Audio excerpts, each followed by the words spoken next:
Welcome to Live in the Green Room. In the green room. I wish we could name these spaces. Actually, I can. Hold on.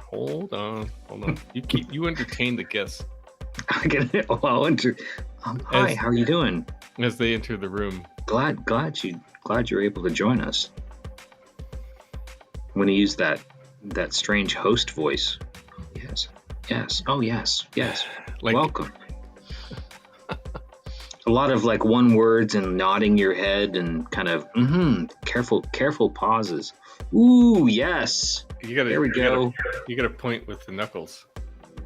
Oh, there's pointing? Sometimes, right? Or what's his name? I believe Alex Trebek used to use a pencil and like point because he'd tick off things on his His note cards. Yeah, I had to Jeopardy was a staple. It was a mandatory. It was mandatory every day in my house growing up. Jeopardy and Wheel of Fortune. Was that mom? Was that Dad. Mom's thing? Dad actually. Okay. Yeah, as he sipped his Manhattan, homemade Manhattans. My dad was probably a madman. Man. Pointing at the screen? No, not like a madman. Oh, a madman. Gotcha. Man. Like the TV show, Mad Men. Man. Right. Man. Dapper. Because, yeah, I mean, but you would, if you think about the generation, he was for sure mid-century. Suits. And how do you spell zoot suit? I have a spelling problem. It's a Z-O-O-T. Is it? Zoot. I think it's a Z-O-O-T. Z-U-I-T in my brain? Zoot. Well, that would look good on paper. Zoot suit. That's a very mid-century. Mm-hmm. Mid-century / pomo. Postmodern, I should say postmodern. For those that are. Yeah, because I think when you go pomo, people go FOMO, and that's totally different. FOMO. Because we don't want to FOMO pomo, because that's okay. It's a good one. Pour yourself another Manhattan. I wish. I am not drinking Manhattan. But the you know what we should do? So for those that are watching live, we're gonna do Jamie lost power last week, so we need to record a bit of closure, which actually, well, maybe we could just turn it into a warm what do you call it, a trailer for today, because we're kind of following the Arc Inktober wrap up today. So it's like a setup. We're doing like the setup. Setup. It's setup and the close down. It's the close down. Then like that. Hey, we're back. That was funny. And then we'll do the setup. I don't really. Yeah, we of course. You don't know what I'm saying at all. You're just like, oh, no, I damn get it. I think I'll let you talk most of it, because I mean, you did lose the power. No, but you could do that whole like, where'd Jamie go? And then see, yes, there. We're in pretend. We're in pretend now. Yeah, we're totally in pretend world. I mean, we're like, this is the magic of editing. This is all behind the scenes. We're in the green room. Remember, we're behind the curtain. It says it down there, right there. Yep, down there. Oh, that. Yeah, get your mirroring right. That side. Okay, yeah, I got it. We can work with that. So all right, let me start over. I wonder where Jamie went. Oh wow, I'm back. No, seriously though. That was kind of weird. Yeah, I know. I mean, I did leave you hanging there just a little bit, and strange power outage. And then, how long did it last? Not very long, but long enough that it was like, it seemed kind of silly to like hop back on and start over with. Kurt's ADD just the Yeah, it'd be like, hey, Kurt, can we go back to the beginning and let's just speed through these lightning round of part 2 of Arcingtober one more time. We that was like the warm up. Remember when we used to? So I was just gonna say I'm a slow talker. My students watch me at 2x speed on the replay, and so I wish I had the ability to pretend speak like in fast forward. Like but I don't think it sounds good. I'm already a slow talker. It's almost would sound like normal speed. What I would consider fast forward. Anyway, so we can't go back and redo part 2, but we can tie it in with a little bit of a summary today. We're going to talk about a couple more sketches because Jamie had such a lucrative or prolific month of Arcingtober sketches that we didn't not want to lucrative, leave prolific. Yes. Well, if anybody wants to buy one, they may be available on the merch page. But yeah, so today we're going to talk about note to self. How do we do that? Okay. All right. Yes. So part 3 we're going to treat as the wrap up to Arcingtober. It could also be considered like the leftovers. It was a fun exercise. As we mentioned, earlier, I got really close, almost got all 31. I'm not even going to do the 30 days thing. Has September, April. No, it's just, I don't know it either. So I always have to like run that back in my head. Have you ever seen people count using the knuckles thing? Yeah, I don't know how to do that either. I don't know how to do that one. I just do the phraseology thing. It somehow helps. Like the end of your hands. I don't And then what if you're left-handed? Well, you have. I mean, unless you're missing fingers, like you're symmetrical. Okay, this just went to a dark place. I think. My Madman man dad was a lefty. Well, you're a lefty too. I'm a lefty. My dad's a lefty. Southpaw, really? Yeah. Well, that's a rarity. I think I was supposed to be the lefty. His sister was a lefty. My grandmother was a lefty. That's cool. Yeah. I feel like I was supposed to be left. I do some things left-handed, and with twins, they often say one is a southpaw. Are you just going to blame it on Charlie? Is that what you're saying? I don't know. I'm not throwing blame. But my nephew Hunter, Charlie's son, is lefty. Sweet. So that's cool. Strong. Yeah, it is. It was exciting when we found out. Like when you see. I mean, you're a dad, so you see them, like the kids, like they start favoring or utilizing one hand more than the other early on, right? Like at 1-2 years old, and you go, I don't know, they're gonna be, they do like the two. I mean, I'm not a dad, so I just watch my nephews and nieces, but they'll grab at things with both hands, but then eventually one becomes the regular rotation, and then the other becomes the secondary. And I think we have talked about this before, but like, that whole left-handed world thing, like, it is a very much right-hand dominated world. And it's subtle things. Like sometimes, like when, like if you go to eat with me and there's several people, like it's a large group or something like that.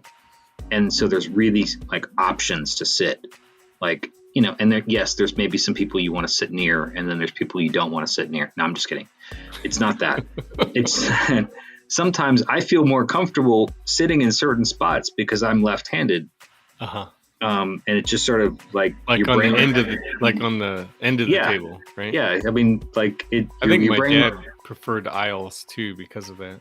Yeah, you kind of, and you just don't make a big deal about it. It's like, don't ever buy a left-handed person left-handed scissors, because if they've been breathing and like awake and have just got used to writing, and have had, if they got to the first grade and had been using scissors in kindergarten and first grade, even those terrible ones. Remember those terrible ones? Like, Yeah. that didn't really cut anything. They were ambidextrous though. Well, and I am ambidextrous, so like I would, and the teacher's mom, my mom said, yeah, there was a lot of times in your elementary school where the teachers just were very frustrated with you because you would switch back and forth, doing tasks, and I can write with my right hand too, so but not as well, obviously, but yeah. And so she made it clear to them, we know he's left-handed. Don't force him but to be not right. on opposite day. Yeah, not on opposite day. This is probably one of the best outtakes or green rooms we've had. We're gonna have to make sure Kurt remember to clip the hell out of this part. Yes. Yeah. We've got this is good stuff. You know, I've become the editing software I use, I'm able to search via text, Like phrases. Yeah. So that's why I use certain text keys, you know, like the Hey Jamie, which has become like the standard Hey Jamie, you know, which is now going to be pop up 3 or 4 times before the actual official Hey Jamie. Because you've just dumped it in here just a couple more times. Like, that's all right. So as you know, as we're getting ready to go into episode 135 here in a moment, while we're in the green room, do you want to tell the story of this phrase that you've decided to subtitle this episode? For the caption? Yeah. I suppose it's a green room story, and then it'll be good for the clips. So, I mean, especially since you actually found like a decent, I'm going to go there. I'm going to say decent, like, restream channel for our backing track. It's not bad, huh? It's not bad. This isn't bad. This is fingers. Like, yeah, it can go, folks. It can go sideways really quick. It's called Future Pop, which it at first I didn't think it was going to be, you know, the go, but it worked out. It's actually kind of fun. It started out as a Super Nintendo game, so I think now we're evolved into we get to level 2 and it's okay now. Yeah, level 2. Yeah, we beat the first boss. Yeah. Well, anyway, so who would be the architecture final boss? Ooh, has anybody ever done? You know how they've done those Twitter X meme things where like architects as what was it? What was the recent one? Food. Like architects as cartoon characters or something? Don't you remember it was, where they did a string of like Simpsons characters, wasn't it? Maybe. Wasn't there a Simpsons one? They should do boss levels. Mm. And then I suppose you got to pick a game of, well, you know, I mean, I don't know if Mario Brothers is a good comparison. I mean, everyone would know it, but it almost would feel more like a Contra. The battle is real. Contra, you know. Or like Mortal Kombat. Oh, yeah. I suppose that's more accurate. My students probably think the co-teaching thing that we got going on is probably like Mortal Kombat. they got 4 bosses to fight every week. Oh yeah. So this title subtitle of the show. So who's your final boss? Like, who's the final boss? Oh, I moved on. Yeah. Like, just throwing out there, we can come back. This is you know. I feel like Rem Koolhaas would be scary. He could be, couldn't he? But it would be like up here, you know, like in the brain. Like Rem could be like you know in the Matrix when the architect shows up. Yeah. Like if you kind of like superimposed Rem on that, and then like because I still don't understand what the and then like added like an ounce of like Elon in there just for like non sequitur stuff. For hair too, right? 'Cause Well, Rem yeah, I missing mean, the well, yeah, hair. Rem's kind of balding. Yeah, yeah. Yeah. What about you? Who's your top boss? Video Well, I game mean, boss architect. like I'm trying to think, like, not from a scary point of view, but just be like, the person who would just, like, Zaha would be an excellent, like, she would be like, she would be like, you're deep in the game, like, and then you get to Zaha and it's like, oh shit, because, like, she's gonna take there's no two shits about, like she doesn't care, like, what skills she's like, she's seen it. Like, you're gonna draw, she's gonna outdraw you. You're gonna paint, she's gonna outpaint you. Like Have you ever known anybody that's worked in her office? I've heard people who have said that they worked for her, and I've never had, like, that deep conversation that I want to have. I've talked to a couple of people, and it sounds like what you're describing is what Could be what accurate. reality was. Could be accurate. Yeah. So it's like truth is stranger than fiction. Now here's a good one for you. I don't know, like, how long we're staying in this green room, but you gotta move. Yeah, we gotta move. But I learned recently, and I'm doing, like, the Alex Trebek pointing thing, so I don't know where that came from. But I learned that Wolf Pricks, one of your you have a soft spot, as I do, for Cole Pillenblau. But I don't know him. You've met him, but casually, yeah. Casually, yes. We breathe some of the same air in the same room. Well, apparently he's thinking about what happens to him when he's gone. Oh, So he is apparently programming an AI for what would Wolf Pricks do in this situation. I've seen some of their. I follow their Instagram. So, like, there's some, like, I'm not buying all that. Well, Like, totally. I mean, I like it, but it also seems very, very, like, I think you used the term navel gazing. I think it feels very navel gazing to me. Or could be Lawnmower Man, though. Oh shit. Oh, there you go. I mean, I think that's, the mindset. I would hope that's the mindset.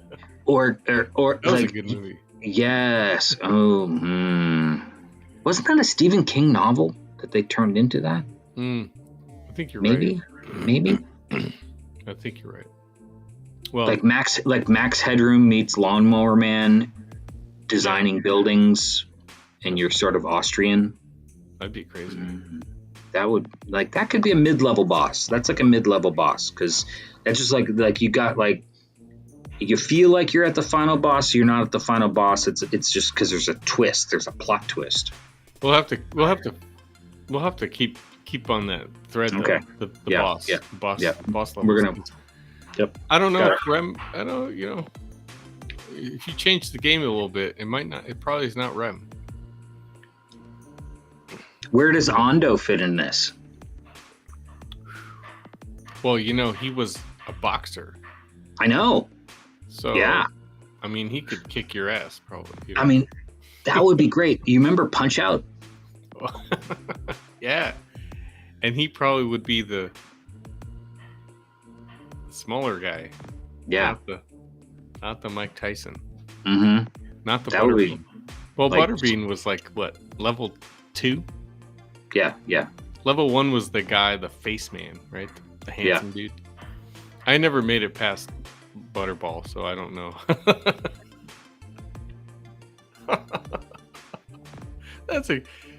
We should do it. It should all be Punch Out. It's totally. I think it's saying I think that's the one. It's Punch Out. Mortal Kombat's good for, like, say our generation, I suppose. But Punch Out might capture even more, especially some of our senior friends. Yeah. Oh, this is fun. We could almost make this a whole episode on its own, just for fun. But which maybe it's the Thanksgiving.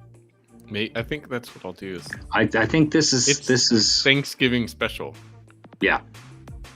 Oh man. So we sort of can take, because there are some moments there in the sketchbook, in the old sketchbook, because we do talk about sketches on this podcast. Yeah. We haven't yet, but we will. Promise. Is that left hand or right hand? That was left-handed. Like my left hand doesn't do the thing quite as well as the right. It's like a sort of a double jinx or whatever. I don't know. Yeah. Anyhow. So I forgot. What were you saying? I mean, you were talking about sketches. Oh yeah. So. Thanksgiving. So there are some sketches that I have that are of the soccer match poster variety, and so I can imagine myself maybe getting in like a holiday mindset where we go to, like, if I sort of pull from Punch Out and kind of that genre, and I think we could have a series here. I think so. Yeah. I like it. It's been a lot of fun. All right, well, we're well warmed up. Let's go into the live. I gotta get all the buttons ready.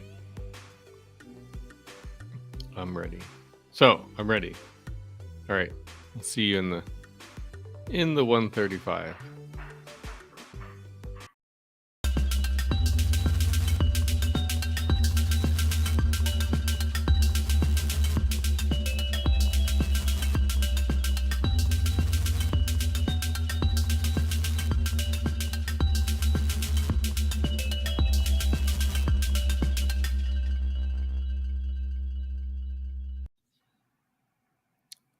Hey Jamie, how you doing?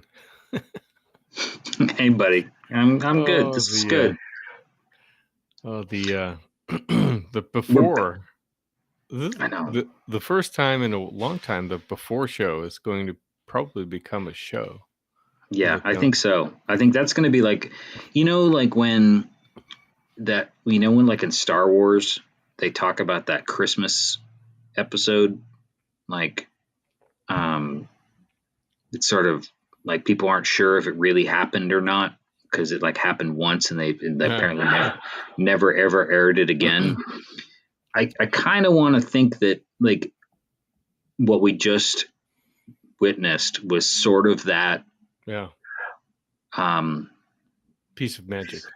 Yeah, it was magic. It was magic, and I think it's going to be episode 136. So yeah. Yeah, and that just stats. It's racking them up. The because we have goals, people. We have goals. We have the numbers. Goals. Like the numbers don't really matter, but they sort of do. They do, yeah. And if you know, you know. We've had probably one of our best years, I think, so far. Yes. I mean, if you're going by the numbers, they're all fantastic. But yes, they're all great, and the sketches. I mean, gosh, that guy. Whew, yeah. That guy. Yeah, that guy over there. Wait, I got to point that way. Over there. Pew. No, you're pointing to the wrong guy. I don't do most of the sketches. I do like 0.1%. There's another stat for you. Yeah. So, but there's a new year coming. There's a new year coming. So you be thinking about that. Resolutions. There could be some extra sketches in there. Circle gets the square. I will tell you, one of my goals for next year is for you to fully participate in Inktober.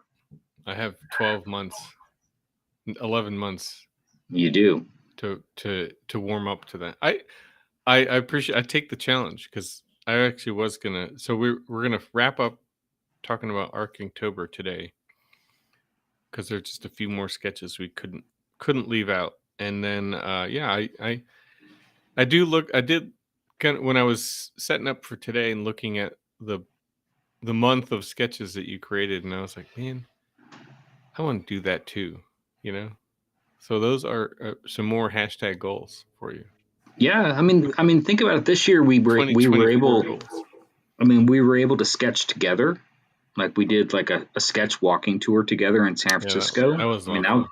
that was a lot of fun. That was a goal. I mean, that was fun. It's We funny had been how sort it of, took 5 years, but yeah. Well, there was well, also more than that, but a global pandemic. pandemic in there too, buddy. So Well, yeah, but we were outdoors, so no. I'm not saying the sketch.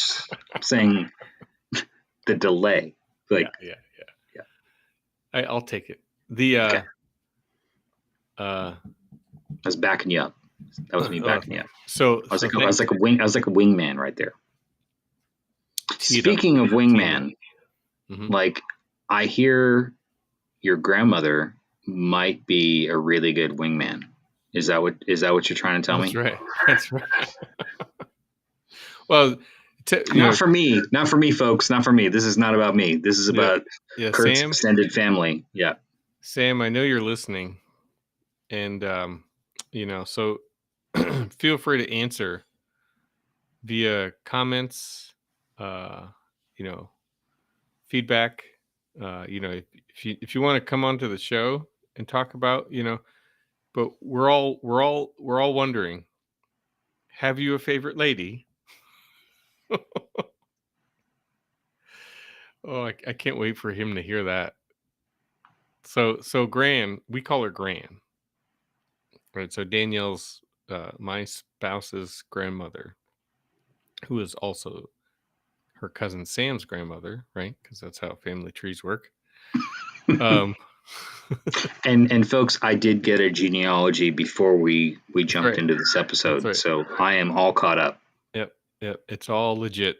23andMe, all that, birth certificates, all that stuff. So Gran got to take Sam out to dinner, and catching up with a young grandson of hers, and she just wants to know a little bit about his love life, and so the question remains: have you a favorite lady?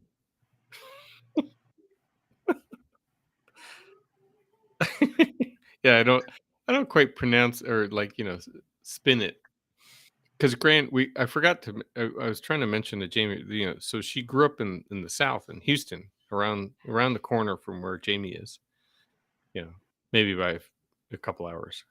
So is there like an accent that you're trying, like in your brain, you're hearing Yeah, the accent? I can't quite deliver it quite like Grand does. Plus That's okay. facial expressions, Yeah.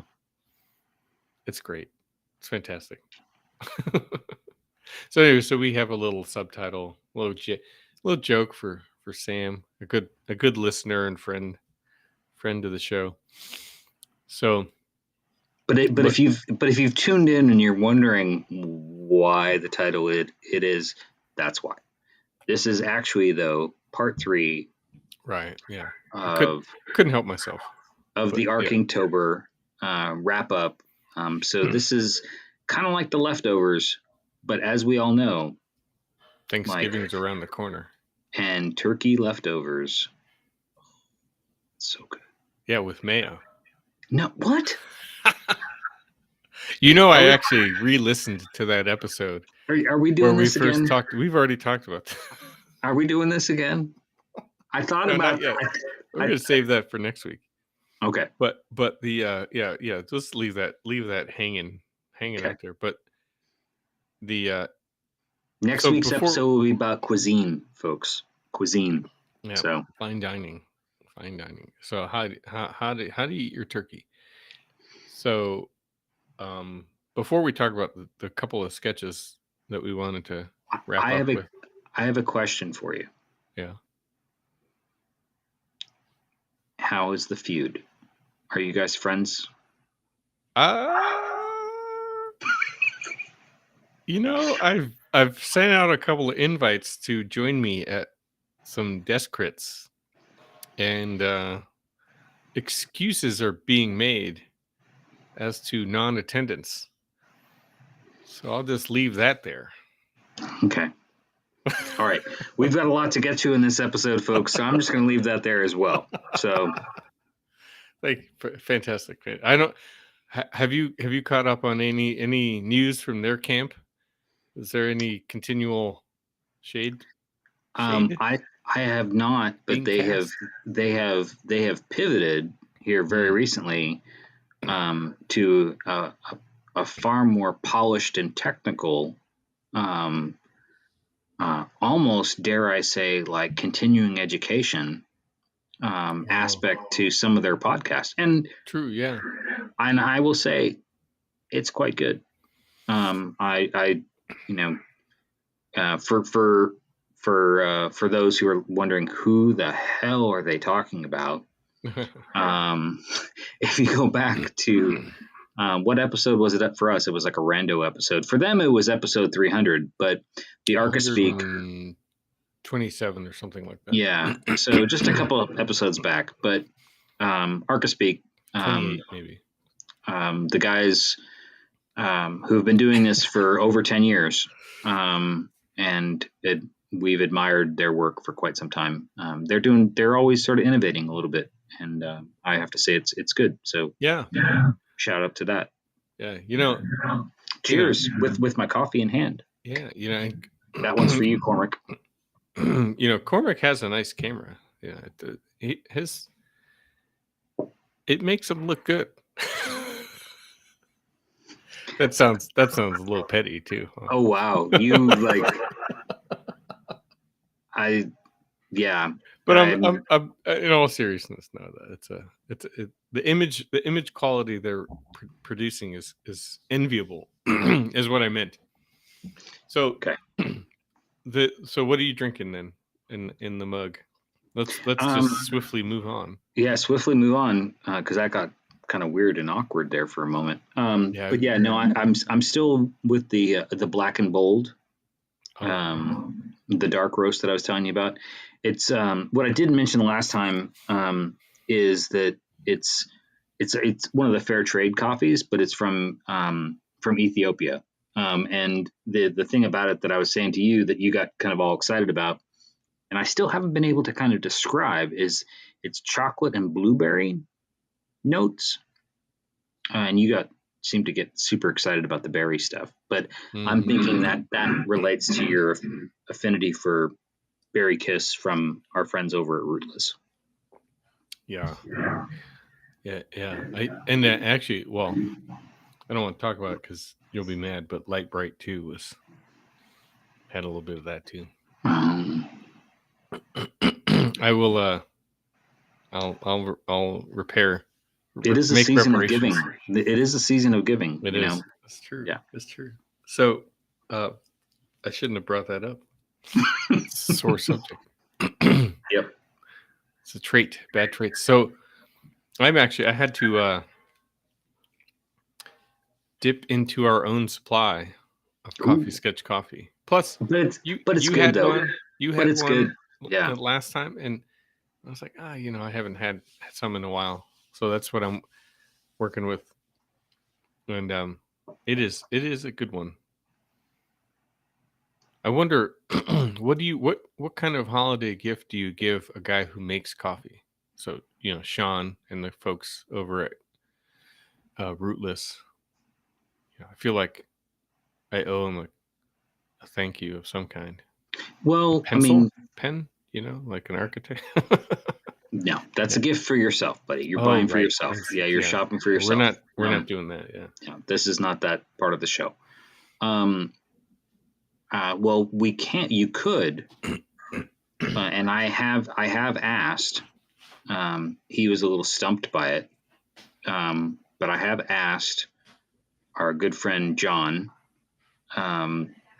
if he has any recipe suggestions for using our coffee in a cocktail. Oh, so right. maybe you could make Sean like a gift basket of ingredients or something. There's a lot of synergy with working with them because, Sean does like to wear black t-shirts. And, like the one that you got on right there is a black t-shirt. Yeah, I know. Yeah. That It could that be just part of a dawned on me. whole gift basket, Yeah. Yep. I'm telling you. I think that's the way to go. I got handed some pizza, homemade pizza. So I'm sorry, Jamie, if this makes you jealous. Yeah, I got to go eat soon. So I So guess we're going to speed up this episode, folks. keep it moving. Yeah. But yeah, all good ideas. We got the coffee, we got the banter. It's now time for the sketches. So actually, to kind of launch things here, let's go this direction first. Let's give give a little love to our friend Tinkerbell. Yes. This will be easy. But do you remember the prompt that I'm came trying from to. this day?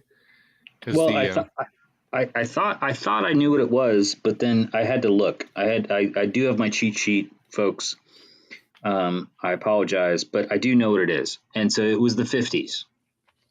Oh, so that's cool because you get the Eames lounge chair. I do have the Eames lounge chair, and behind, okay, which both Tink and Zuko both love.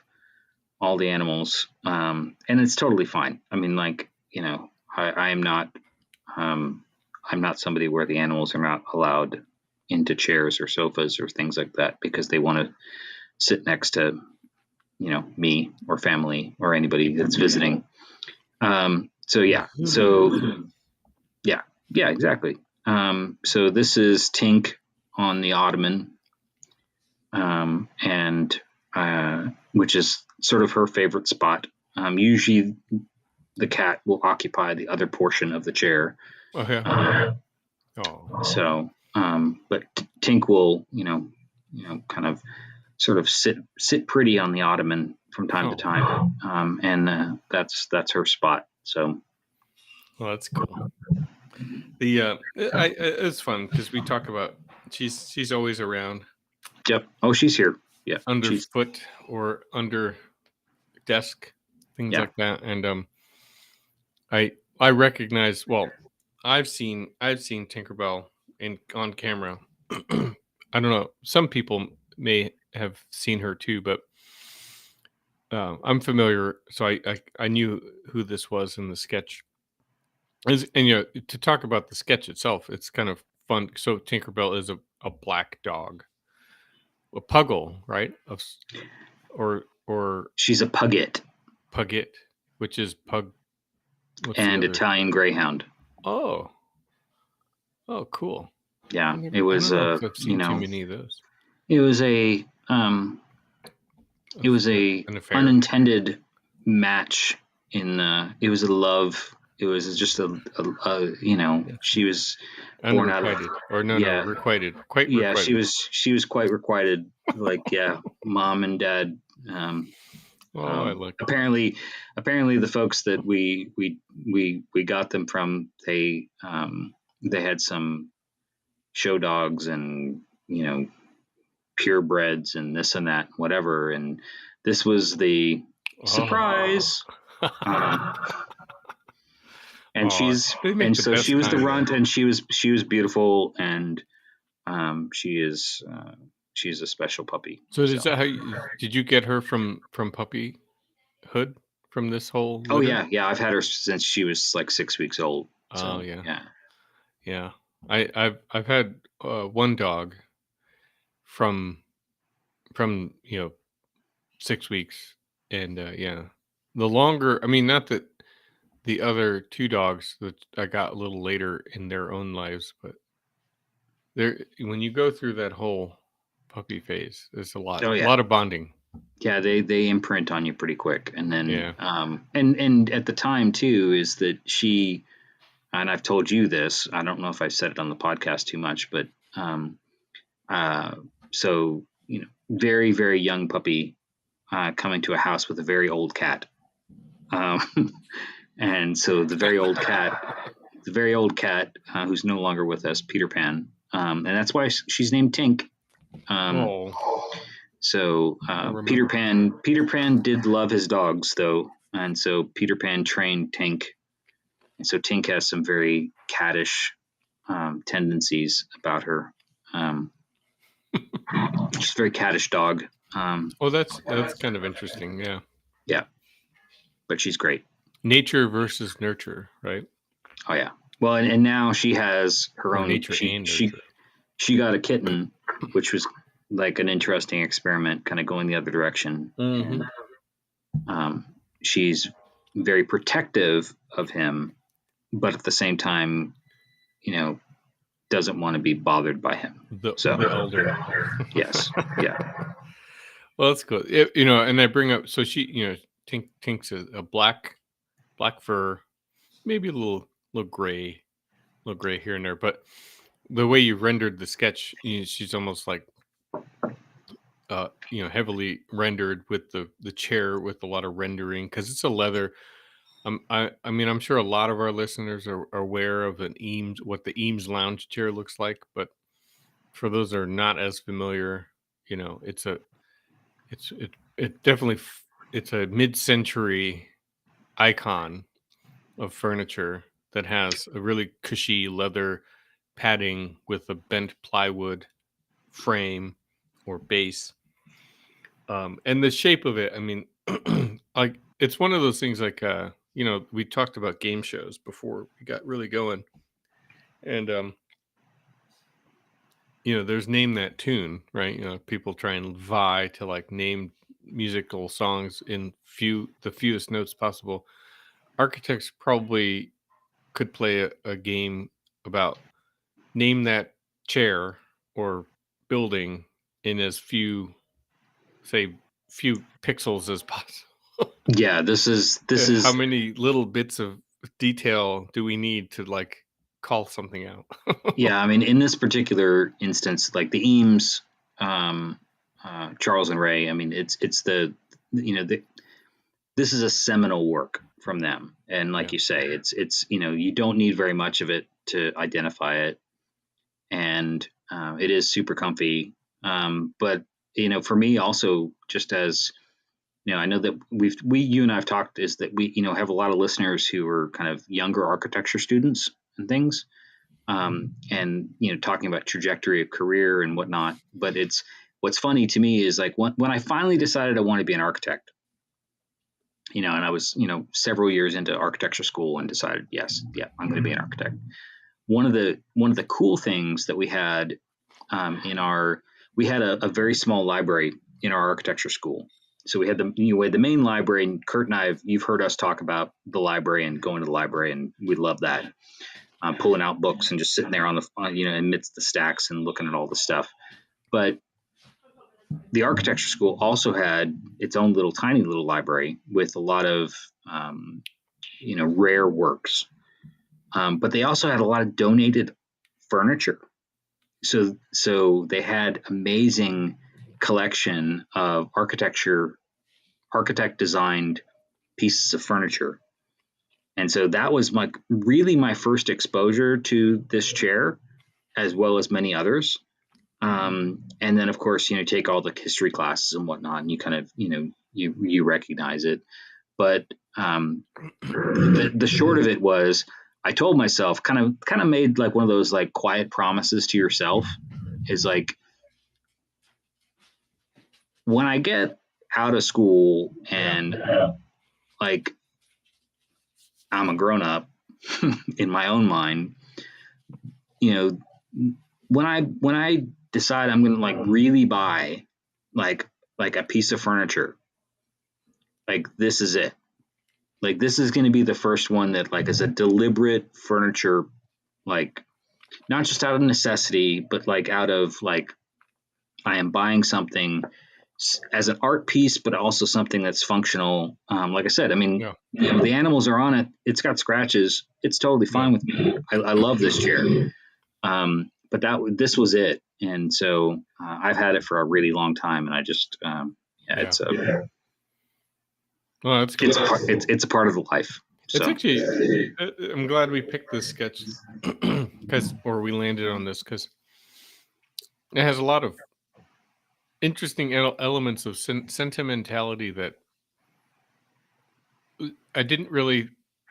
Is not what initially drew me in. I mean, obviously, Tinkerbell is a family pet of yours, so there's a natural uh, affinity or sentimentality. But then, yeah, coupled with the chair, which I would totally agree. Like, it's also I'm not gonna say bucket list because I'd rather not be dead and have the chair. I'd rather be still alive and be able to sit in it. But um, it's on the list of, and even Danielle's into it too. But we're trying to find the right one right. because there's different colorways or palette. The plywood, the base, the cushion, the leather. What are the materials? And obviously, secondhand for us is kind of a, a tactic too, right? Finding it somewhere secondhand. So then you got to kind of weigh out quality, conditions, and things like that. But yeah, it's one of those things too. For me, it would be equally, like how you were like, I gotta have it. And it's kind of nice to see the in one sketch, right? You have like the two forms of like this sentimentality or there's a deeper meaning, related to the objects in the sketch, the subject of the sketch. So it's kind of fun. Well, I mean, and just as this is sort of like the like deeper dive fun fact, which you probably know, but especially if you guys have been scouring spots for them or thinking about it, is they altered this chair from the original. So Herman Miller now produces it, but the original chair, the legs, there was one less leg, and so if you go to secondhand shops and find one where there's one less leg, then it's really old. Yeah, Like it's like an original. and I don't know what I will say I don't know what year they switched that, but that can help you kind of like predate some of things. So you might be finding a really cool find, antique shop, secondhand store, that kind of stuff. But yeah, no, for sure. The other thing too is, think about that. A lot of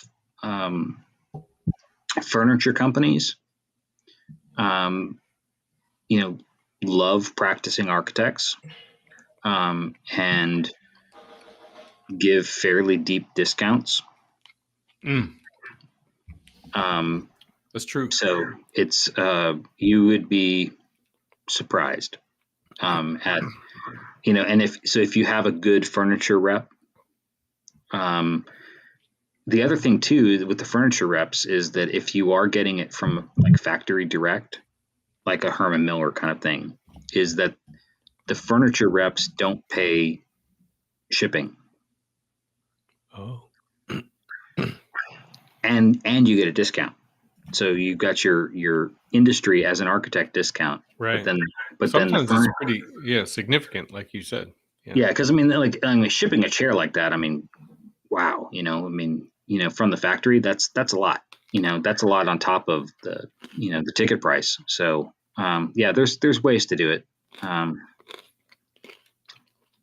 As I'm telling you how to shop. Goodness. No, I appreciate it. It's a good reminder. It's not been on like the front burner of my mind lately to seek. Funny enough, like this neighbor of mine right next door is moving to Alaska. And so they're selling and giving away a lot of things. And I caught it too late, but they on Facebook Marketplace had a version of the Eames chair with a light tan leather Mm, that they had listed. I mean, there's plenty of knockoffs too. Like, Right. let's say, Right. not knock. Well, I mean, it's kind of a knockoff, but like, unlicensed non Herman Miller, which is fine, or at least they exist. So I had no chance to verify, and then I came home, and as I was pulling in the driveway, because we share a driveway, somebody was loading it into their car, and I was like, Did you weep? I Did wish. you did you fall to your knees and just start weeping? Well, I kind of wished I had a chance, had caught it a little sooner, but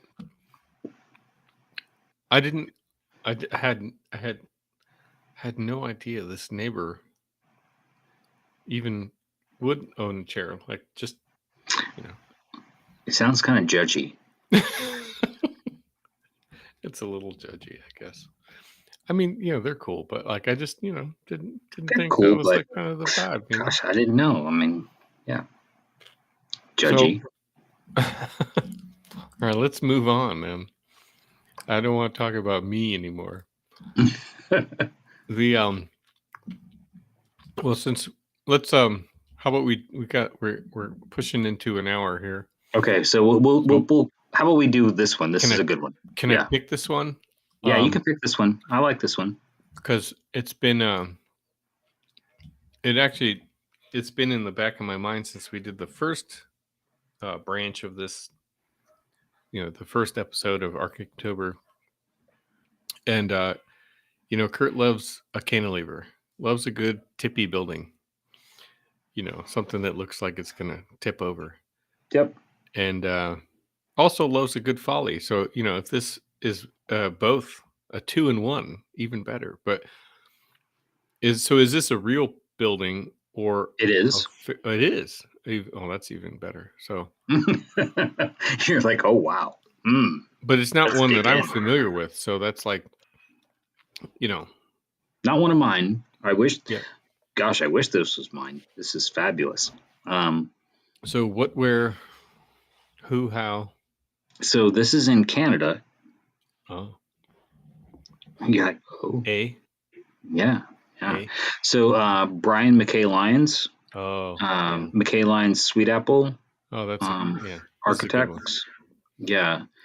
And so they host. I still think they'd still do it. There was a long period of time where architects were very interested in, and this sort of came out of a variety of different, architects of the 80s and 90s that were, trying to build things and kind of get people thinking about critical regionalism and vernacular architecture and how things are made and craft. And Glenn Murcutt, is famous for, having sort of these workshops where he would, bring people to Australia and do, and these are workshops for like, practicing mid-career architects. I mean, this wasn't like, you're fresh out of school kind of thing. Like a master class. Like a master class. I wanted to pay for one of Glenn Murcutt's master classes years ago. 10, 12 years ago. Yeah, I mean, so I got a veto, but in the same vein as that, Brian McKay Lyons, a very accomplished architect in Canada, Nova Scotia, Newfoundland, Halifax area, so the maritime provinces, where he's from, hosts a ghost lab. And so the Ghost Lab is where architects would descend on some property that he had from his family, and they would build these series of follies and structures, and kind of explore kind of that native vernacular. The maritime provinces, similar to sort of Finnish traditions, it's boat building and that sort of carpentry and craft. And so you see this in that sketch, and there's actually two follies there, kind of dotted along the coastline, almost like watchtowers, right? Well, And as you said, it's got a almost that anti-gravity kind of appearance to it, of severe cantilevers, and it's all sort of balloon framing, done in a really kind of interesting way to kind of create pattern and shade and shadow. And then sort of the quick landscape. This is sort of that sketch where it's like, just really, really quick. In this particular one, I actually, you see there with the pencil and the pen, I know this project really, really well. I've met him before. My mentor, one of my mentor profs, I have two that I consider very strong mentors. One who's passed, has written a definitive work about McKay Lyons early on in his career, and brought him to Texas to lecture and teach for a little while as well. But I got to meet him during that some of that time, and so I did this sketch like super quick with pencil, and then went back in and just really just sort of blocking it in, because it's such a dynamic. You really feel like you're on a precipice, like the edge of the page, the center of the page, the binding of the book is like it's going to fall off into the sea, and they use these towers kind of dot. You could imagine that there's a series of these forever. So it has a very futuristic quality. Even the materials themselves are really, really simplistic. And I just sort of love that about the scale and the space that's sort of created by it. I've seen a lot of McKay Lyons. Their stuff just winds up being so good that it winds up in the magazines, and because the detailing, right? The choice, like you said, the choice of materials are not always, they're not always super fancy, but the way they assemble it is so critical to the expression. Like it's very simple wood, or sometimes metal, or corten finds a way, concrete, but the way they detail them, they come together. And so the ones in the some of the stuff, I would imagine some of the buildings I've seen in the magazines are related to this sort of ghost lab stuff, but um there's a sort of like strange. I've not been that far north, to visit, but this sort of strange rural, the Right. maritime you're talking about. So there's a ruralness to it, a remoteness, but then there's also a sort of village attitude, because of there you create a little campus Well, or and village, of adjoining neighboring structures that are supporting each other, as far as the occupants, the owners, things like that. And maybe some get a little farther apart, as they sprinkle to the edge, and and depending on topography too, right? I mean, when you're dealing with the landscape, you don't get the flat urban site. You got to deal with what exists, up there, rocky, beachy, hilly, stuff like that. So windy. Yeah. windy, yeah, orientation and stuff. Yeah. So yeah, no, it's cool. I'm glad that it wound up being, and it's not, like I said, not one that I was familiar with, but Well, and definitely worth a look. I like that you picked up on sort of the community aspect, of how these things, find themselves in sort of that regional vernacular. And you and I both sort of were in school when critical regionalism was like the hot theory. Yeah. And it wasn't like we were learning about it in the past. It was like that's what everybody was sort of fumbling with at the time. But what was interesting about Brian, when he sort of talked about his work and talked about this place and how his, familial connection and friends and family and, all, it, it was, and he's lecturing kind of in Texas. He's talking about Canada. And he's got this sort of work that's really familiar in a sense, even where we were, and with the landscape, there was still a relationship to the landscape and to place. And one of the things he pointed out, he's like, it's this thing about the community coming together to build the barn, and that's sort of the way he envisioned these ghost labs, was that these architects who maybe had never built anything like with their hand, like literally with their hands, we're going to kind of come together and build these structures. And they've built a series of different things, and some of the projects aren't always in this this sort of landscape. Some of them are in other locations, but it's I that resonated with me. It's like, and I think it resonated with a lot of people. And my family, kind of half of my family, we've talked about family a lot at the sort of the very beginning of this episode, but, my family, my mom's family kind of, when they immigrated from Ireland, this is the part of the country in Canada that they settled in to begin with. And it's sort of fascinating to me to kind of see these things, to hear people talk about it, and then to find myself where I am in my career. When I learned about the Ghost Lab, I was so jealous.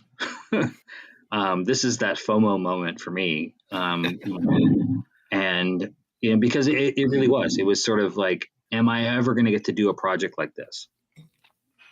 And, when I finally, and I have to say, when I finally found the right client at the right time, I was able to do one folly in Wimberley, Texas, that had elements of this as the inspiration.